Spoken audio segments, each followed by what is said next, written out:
Play with purpose. Why schools should adopt play-based learning. Imagine walking into a kindergarten classroom where children are actually excited to learn, not stressed, not silently filling out worksheets, but actively building stories with blocks, experimenting with colors at the art table, or creating real-world math problems in a dramatic play center. These are the moments when learning becomes meaningful and research proves they matter.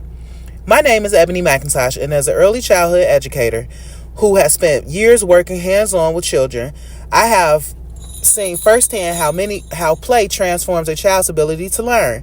At the same time, I've also watched how quickly joy and creativity disappear when classrooms shifted toward test prep and worksheets. Today, I want to talk to you about one classroom change that can help dramatically improve children's academic and emotional development. But before we can fix the issue, we need to understand the real-life problem happening in the early childhood classrooms right now. The problem is our young children are being pushed into serious academic instruction too early at the expense of meaningful, necessary play. Schools across the country are cutting playtime to make room for tests, assessments, and rigid academic activity routines.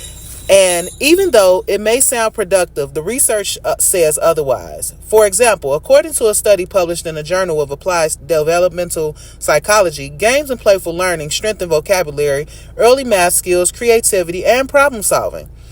I'm referring to a research by Hasinger Daz and her colleagues from 2017, who found out that play is not extra, its academic performance it's foundational.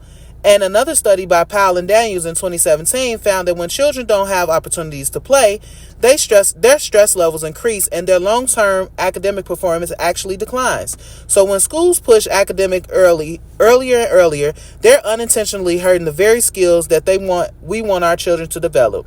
As educators, we can feel this shift happening. Children get more frustrated, they give up more quickly, they doubt themselves, and that is not how learning should be. Thankfully, this problem has a clear research-backed solution. Schools must adopt intentional, purposeful learning centers like literacy play centers, math exploration tables, dramatic play areas, and science inquiry stations, where every activity connects to and increases.